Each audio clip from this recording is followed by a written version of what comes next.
You're not here to be soft. You didn't press play on this because you wanted comfort, or because you're looking for another fluffy pep talk that makes you feel good for 10 minutes and changes nothing. You're here because deep down, somewhere, buried under the distractions, the doubt, the fear, you know you were built for more. And I'm going to tell you something. Most people are too scared to say out loud. The version of you that's going to win in life, in business, in relationships, in the fight with yourself, isn't polite, isn't perfect, isn't waiting for permission. That version is a savage. And until you learn how to become that, not just sometimes, not just when it's easy, but every damn day, you will stay stuck in a life you're only surviving, not dominating. Look around. This world will eat you alive if you show up soft. You think being nice is going to save you when life throws betrayal, loss, failure, rejection in your face. You think comfort will protect you from the grind? From the bills, the deadlines, the expectations, the weight of everything on your shoulders? You think motivation is going to carry you through when your body is breaking and your mind is screaming for you to quit? No. You need to become something harder, sharper, focused. You need to become someone who doesn't fold when things go dark. Someone who becomes darker. This isn't about becoming cold. This is about becoming clear. Because when the time comes, and it will, to face the hardest moment of your life, nobody's coming to rescue you. It's going to be you versus you. And the question is, will the you that shows up be a savage? Or will you shrink? You have a decision to make. Not tomorrow. Not when you feel ready. Right now. Because savagery isn't a style. It's not an aesthetic. It's not a quote you repost on Instagram. It's a standard. And today, we're going to raise yours. Let's go. Nobody is born a savage. Don't let the highlight reels fool you. You look at people who dominate their space, in business, in their body, in life, and you think they must be built different. But what you don't see is what it took to become that person. The early mornings, the broken moments, the sacrifice, the decisions they made when nobody was clapping for them. That version of them you admire. That was earned, not given. The world wants you to believe some people just have it. Like resilience is genetic. Like mental toughness comes in the mail with your DNA results. But here's the truth. Savagery is not inherited. It's forged. It's carved out through repetition, through grit, through doing the hard thing over and over again, until your mind finally bends to your will. Nobody hands you the title of savage. You take it. And you take it with blood, sweat, and a mindset that refuses to break. You earn it when you get up at 4:30 a.m. to train, when your body aches and your bed is warm. You earn it when you show up to work, lead, and deliver, even when you're emotionally wrecked. You earn it when you have every excuse to take it easy and instead you choose to level up. And the thing is, most people won't. Most people don't want to earn it. They want it gifted. They want to be respected before they've done anything respectable. They want to be praised for effort, not results. And when the pressure hits, they crumble because they've never built the internal structure to hold themselves up. But that's not you. You wouldn't be listening to this if that were you. You're here because you know deep down that no one is coming to crown you. You have to build your own damn throne. Becoming a savage means you've stopped negotiating with yourself. It means you've stopped asking, how do I feel? And started asking, what needs to be done? That switch from emotion to execution is where savagery begins. Let me ask you something. When was the last time you did something you didn't want to do every single day for 6 months straight? Show me that and I'll show you someone becoming a savage. Because savagery isn't about the big dramatic moments. It's not about fighting lions in the arena. It's in the grind.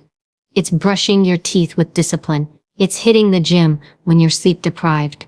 It's finishing the project when your creativity is gone. And your bridge stripes means you get real with your flaws. No denial. No, I'm trying. No pretending. You stand in front of the truth, you take the hit, and you get better. No ego. Just evolution. You don't get to be a savage by being comfortable. You don't get to keep all your old habits, your excuses, your distractions, and still expect savage results. You don't become unbreakable while living like everyone else. So you have to make a decision. Do you want to be liked? Or do you want to be respected? Do you want comfort or do you want growth? Because becoming a savage hurts. It's painful to admit where you've been soft, where you've taken the easy road, where you've let yourself off the hook. But in that pain, in that brutal honesty, there's power. There's a path. And every time you walk that path, instead of running from it, you earn it. Every single rep when your muscles are screaming, earned. Every honest conversation you wanted to avoid, earned. Every limit you smashed, every breakdown you turned into a breakthrough, earned. Every time you showed up with no recognition, no applause, no gold star, earned. You earn it in the moments that don't go on social media. That's what people don't get. They see the after photo, not the early mornings. They hear the speech, not the silence that shaped it. They want the win, not the war. But the savage wants the war, because that's where the power is. That's where you sharpen yourself. So stop looking for hacks. Stop waiting for the right time. Stop telling yourself you're working on it. You don't work on becoming a savage. You decide, and then you act like it every single day. You don't just wish you were the kind of person who can't be broken. You become them. You don't just talk about greatness, you build it quietly, repeatedly, relentlessly. Because savage is earned. And every choice you make right now, today, is either a down payment on that savage life or it's a deposit back into your comfort zone. You want to be a savage? Prove it. Most people walk around like exposed wires, triggered, reactive, emotionally hijacked by every inconvenience, every opinion, every tiny disruption to their comfort. They live on edge, constantly in a state of stress, anxiety, anger, or fear. And here's the thing, they think it's normal. They think it's just who they are. But it's not. It's a lack of inner discipline. It's weakness disguised as personality. If you want to become a savage, and I mean truly unshakably strong, you have to control your inner world. You have to build emotional armor. Because the world isn't going to adjust to your feelings. It's going to keep pressing, poking, prodding, and provoking. And if you don't know how to command yourself, not just your actions, but your emotional state, you will break under pressure. People who haven't mastered their inner world are easy to manipulate. Think about it. How many times have you watched someone lose it? Over something small, a delayed flight, a rude comment, a social media post. Their day is ruined because they never learned to regulate what's happening inside. And when you can't regulate yourself, you give your power away to everything and everyone around you. But savage people, they don't do that. They're calm under fire. They don't flinch. They respond. They don't react. That's the difference. You can train your body all day. You can lift heavy, run far, and master your craft. But if your emotions own you, you're still not in control. Because the biggest battles aren't the ones around you. They're the ones within you. The battle between impulse and discipline, between ego and humility, between fear and courage. When you build emotional armor, you become dangerous in the best way. You become someone who doesn't lose control just because the environment is unstable. You become steady, and in a world that's always shaking, steady is power. This doesn't mean you suppress your feelings. It doesn't mean you become cold or robotic. No, it means you feel everything, but you're not ruled by anything. That's the difference. You feel anger, but you don't lash out. You feel fear, but you move anyway. You feel disappointment, but you don't spiral. You stay centered, you stay grounded. You hold the line. Let's be clear, controlling your emotions isn't about pretending. It's about processing with intention. It's about creating space between the trigger and the response. And in that space, making a decision rooted in strength, not weakness. Because when you're reactive, you're not making choices. Your emotions are. And emotions are terrible leaders. They're volatile. They're short-sighted. They crave relief, not results. But when you are in charge, everything changes. You shift from victim to operator, from scattered to focused, from this happened to me to this happened. Now, here's what I'm going to do about it. You think savages don't feel pain? You think they don't get insulted, betrayed, disrespected, heartbroken?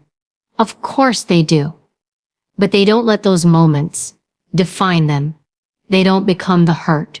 They become the healer of it, from the inside out. They process the pain, then move. They don't sit in the story. They write the next chapter.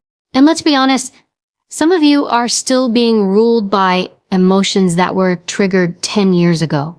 Still bitter, still angry, still carrying guilt, shame, or resentment, like it's part of your identity. That's not strength. That's emotional baggage. That's letting the past dictate your future, and it's killing your power. You want to build emotional armor? Start by owning everything you feel. Don't run from it. Don't numb it. Don't bury it. Sit with it. Ask yourself what it's here to teach you, and then take the lesson, not the wound, with you. Stop waiting for people to act right so you can feel okay.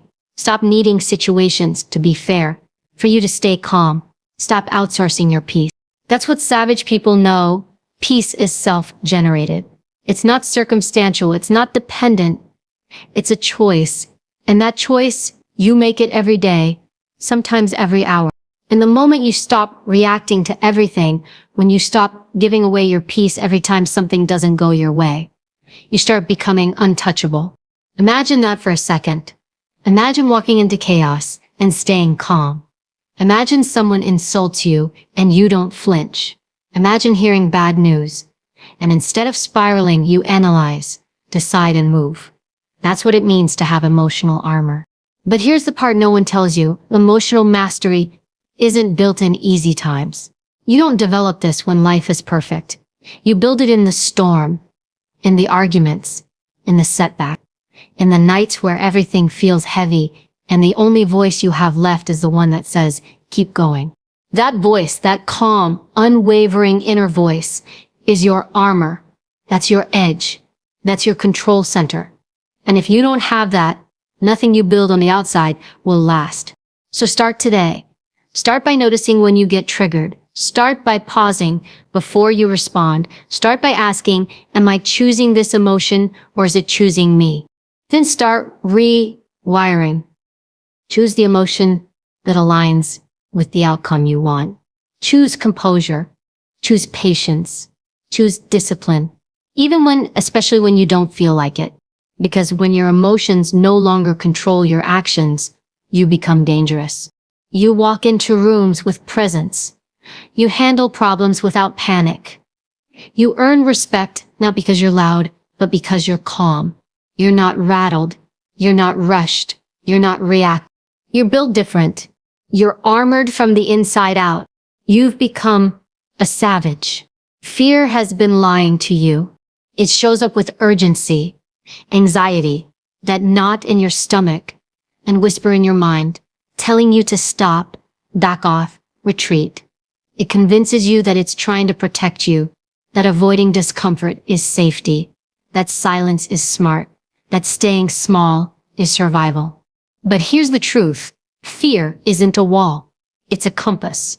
The direction you're afraid to go in, that's the exact direction that will change your life. We've been conditioned to treat fear as the enemy, as something to avoid. We say, I'm scared, so I shouldn't. But that mindset is the cage keeping you average. Because fear is never just fear. It's feedback. It's information. It's telling you something matters, pointing to an area of growth that hasn't been claimed yet. People who become savages don't wait to feel fearless. They understand that fear never fully goes away. It just changes shape. It shifts from panic to pressure, from dread to demand, from doubt to drive. And if you can learn to use that energy instead of retreating from it, you become unstoppable. Think about it. Every time you've grown, truly grown, fear was there. The first time you stood up for yourself. The first time you walked away from a toxic situation. The first time you risked embarrassment, rejection, failure. You were scared, but you still moved. That wasn't weakness. That was courage. Courage isn't the absence of fear. It's the decision to move with it, through it, beyond it. People who do great things are not fearless. They're just unwilling to let fear decide their future. Fear is loud. It screams worst-case scenarios. It paints vivid pictures of you falling flat on your face, of people laughing, of your reputation crumbling. It reminds you of everything you're not ready, not good enough, not capable. But you know what? Fear doesn't care about truth. It only cares about control. So if you let it, it will run your entire life. It will keep you working a job that crushes your soul, because the idea of risk is too overwhelming. It'll keep you quiet in rooms where you should speak. It'll keep you dreaming in private and playing small in public. And the tragedy is, you'll start to believe it's just your personality. You'll label yourself as someone who just doesn't like pressure, or isn't good with change, or isn't confident. But those aren't facts. Those are fear's fingerprints. The difference between you and someone who's already doing what you want to do. They stopped letting fear dictate the terms. They saw fear, heard it, felt it, and acted anyway. That's the savage mindset. You stop running from fear and you start using it like a weapon. Fear sharpens you. When your heart's pounding and your hands are shaking, that's your body waking up. That's your instincts kicking in. That's your system preparing for a moment that matters. So don't numb it. Don't fight it. Lean into it. You know what's really scary? Living a life that never stretches you. Spending decades hiding from risk. Then wondering why your life feels tight and unfulfilling. That's the real horror. Not failing, but never trying. You don't get strong without tension. You don't build courage without confrontation. And you don't discover who you really are while sitting comfortably in what's familiar. Savage people don't chase comfort. They chase the edge. And here's what they know. The thing you fear most is usually the exact thing that will unlock your next level. If you fear starting that business, maybe it's because deep down, you know you're meant to lead. If you fear having that difficult conversation, maybe it's because it's the one thing that could set you free. If you fear pushing past your limits in the gym, the office, the battlefield of your own mind, maybe it's because that's where your power is buried. Fear is not your stop sign. It's your signal. Follow it. Lean into it. Use it as a tool, not a threat. You will never escape fear entirely, but you can build a relationship with it that serves you. Every time you act in spite of fear, you train yourself. You build a deeper level of self-trust. You realize that, yes, fear shows up, but it doesn't run the show. Start seeing fear as a map. It's pointing to where you still have work to do, where the next level of you is waiting to be pulled forward. That feeling in your gut, that's not weakness. That's the gate, the test. And the only way out is through. You want to become a savage? Start walking into the things that scare you. Send the message, make the move, say the truth, show up. Every time you choose courage over comfort, you're proving to yourself, I am not ruled by fear. And that's what separates the savage from the spectator. One person lets fear lead. The other uses it to fuel the fire. So stop treating fear like a red light. Treat it like a green one. Go. Motivation is a liar. It shows up when it wants, says all the right things, gets you hyped for a few hours, and then disappears the second things get hard. You've felt it. That surge of energy after watching a video, hearing a quote, or having a good day. You tell yourself, this time I'm going to stay consistent. And then just like that, the mood fades, life gets heavy, and you're back where you started. Because motivation is a feeling, and feelings are unreliable. If you rely on motivation to get things done, you're setting yourself up to fail. You're training yourself to wait for inspiration, for a spark, for the right moment. But life doesn't care about your mood. It rewards execution, not emotion. The people who win are not the ones who feel like it every day. They're the ones who show up anyway. That's why discipline is everything. Discipline is doing what needs to be done, especially when you don't feel like doing it.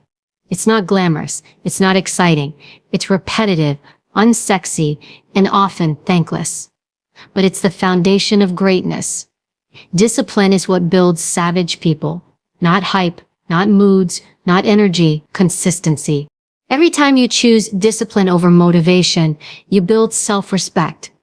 You're proving to yourself that you are the kind of person who follows through, that your word means something, not just to others, but to yourself. And that changes how you carry yourself in the world. When you rely on motivation, you wake up and ask, do I feel like it? But when you're driven by discipline, that question doesn't even exist. It's not about feelings. It's about standards. Think about a savage in any arena: athletics, business, the military, art, leadership. Do you think they built mastery by doing the work when they were in the mood? No, they did it regardless of the mood. They understood that showing up daily, consistently and relentlessly was the price of admission to anything extraordinary. Motivation gets you to start. Discipline keeps you going. Motivation whispers, let's go. But discipline drags you out of bed when the alarm hits at 4:30 a.m. and your body wants nothing more than to sleep. Motivation cheers for you at the beginning of the race. But discipline runs the last brutal mile when your legs are burning and no one's watching. Motivation loves progress, but discipline thrives in plateaus. In those stretches of time where nothing is happening, where growth is invisible, but the work still needs to be done. That's the brutal truth. Most of your growth will happen when it feels like nothing's working, when it feels boring, when it feels like you're alone in the grind. That's where discipline steps in. It says, keep going, keep building, keep pushing, because savage isn't built in spurts of excitement. It's built in the moments that test your commitment. When it would be easier to skip the gym, eat the junk, scroll the feed, cancel the meeting, lie to yourself. Discipline is the voice that says, not today, we've got work to do. If you look at anyone who's achieved something great, not just once, but sustained over time, what you're really seeing is a life governed by discipline. It's not about how often they were inspired. It's about how often they refused to negotiate with themselves. And that's what most people do. They negotiate. They give themselves outs. They make excuses that sound like logic. I had a long day. I deserve a break. I'll start fresh tomorrow. That's motivation thinking. That's soft thinking. That's how mediocrity creeps in, one skipped day at a time. But discipline is binary. You either did it or you didn't. No maybes, no justifications. You executed the standard or you didn't. It's brutally honest, and that's what makes it powerful. You want to change your life. Stop chasing motivation. Build a system, schedule, a routine, something that doesn't require you to be in the mood. Something that pulls you forward, whether you're excited or exhausted. Discipline is what gets you up when you're tired. It's what makes you train when you're sore. It's what helps you speak the truth when it would be easier to stay quiet. It's what pushes you to make the hard decisions that others avoid. It's what keeps you focused when distractions are screaming for your attention. And here's the part most people miss. Discipline isn't restrictive, it's freedom. Because once you've built it, you no longer depend on motivation, energy, or perfect conditions. You become self-generating. You know that no matter what's happening around you, you will execute. That's power. That's freedom. Discipline turns chaos into clarity. It turns pressure into performance. It turns average into savage. You want to become someone who doesn't break under stress, who doesn't flinch when it's hard, who shows up with consistency regardless of mood or motivation. Then you have to build discipline, brick by brick, decision by decision. Every rep, every early wake up, every small promise kept. That's how savagery is built. Not in hype, not in mood swings, in mastery. And mastery is earned one disciplined day at a time. So stop waiting to feel ready. Get up, lock in, execute.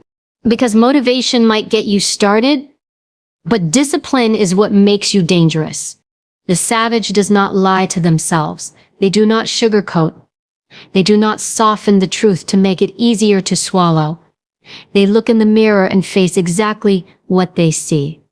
No filters, no excuses, no illusions. because they understand that honesty is the beginning of power. If you can't be brutally honest with yourself, you'll never be in control of your life. You'll be stuck in stories. You'll be stuck in denial. And denial is where average lives forever. Most people are not lazy, they're lying. They're lying about how hard they're working.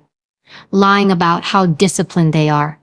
Lying about how much effort they're really putting in. They tell themselves they're doing their best when deep down they know they're coasting. They say things like, "I've tried everything," when they've only tried what's comfortable. They say it's just bad luck instead of admitting they made poor decisions. And every one of those lies makes them weaker. The savage cuts through that. The savage lives by a code. Own everything. Own your weaknesses. Own your mistakes. Own your habits. Own your patterns. Own where you're not showing up the way you know you could. Own the truth, even when it hurts, especially when it hurts, because that's the truth that will set you free. You cannot fix what you refuse to face, and you cannot grow while hiding from your own reflection. If you're not willing to audit yourself with absolute honesty, then don't expect to level up. Don't expect greatness. Don't expect progress. Expect mediocrity dressed up in justification. Being ruthlessly honest doesn't mean beating yourself up. It doesn't mean self-hatred. It means clarity. It means you are done living in delusion. You are done pretending. You're done explaining away your results with fluff. The savage doesn't tell themselves a soft story to feel better. They tell the truth to get better. When you start being honest, things get uncomfortable. You begin to realize that some of the pain you're in, you created it. Some of the things holding you back, you're allowing them. And some of the patterns you keep repeating, you haven't had the courage to break them. But here's the upside.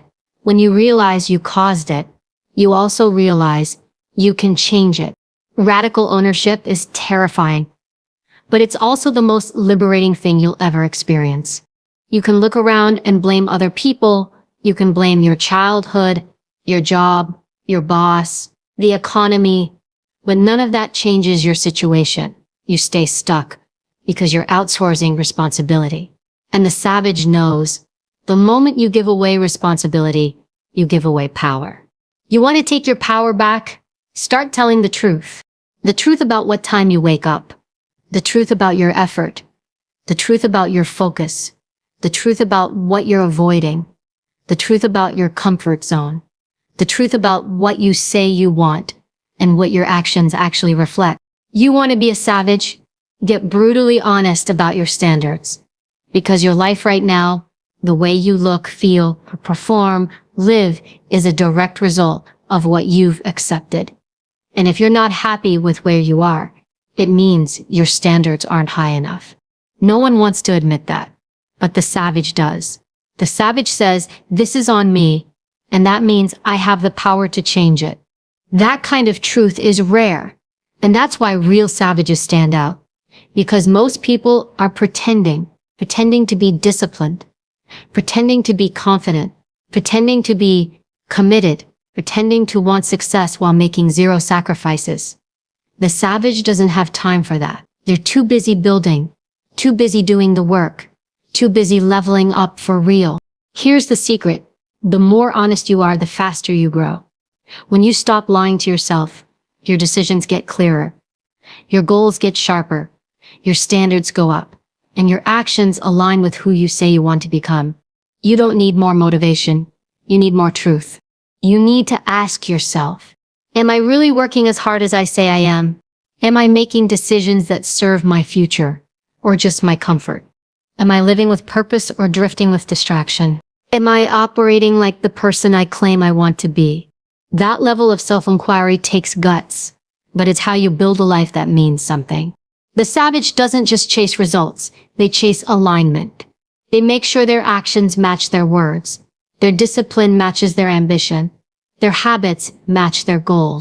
If you say you want to be elite, but you sleep in, skip workouts, avoid difficult conversations, procrastinate, and blame others, then something has to change. And it starts with your honesty. Tell the truth, not the version that makes you feel good. the version that makes you better. Because when you stop pretending, everything becomes possible. You see what needs work. You face what you've been hiding from. You get your hands dirty in the mess of your own life. And that's where strength is built. The savage knows being soft with yourself when you need to be hard is how dreams die. And being hard with yourself when it counts is how greatness is born. So stop lying. Look in the mirror and ask, what am I pretending not to know? What truth have I been avoiding? What's the cost of not facing it? Then face it, own it, fix it. Because the moment you decide to live with ruthless honesty is the moment you start to evolve into the version of you that doesn't flinch, doesn't fold, and doesn't lie. The version that doesn't just talk about being savage is savage. If you want to become a savage, not in appearance, not in talk, but in truth, then understand this. Nobody is coming to save you. There's no secret formula. No perfect timing, no magic switch that makes you strong, focused, fearless, or unstoppable. You build that, you earn that day by day, rep by rep, decision by decision. You've now heard it all. Savage is earned, not given. Your emotional world must be mastered or it will warriors. Today does. This moment right now is your test. Will you rise? Will you commit? Will you become relentless about who you're becoming? Say it with your actions, earn it with your standards, and prove it every single day by how you show up when no one's watching. Savage isn't a look. It's not a slogan. It's a mindset, a lifestyle, a decision, and that decision is yours. Make it.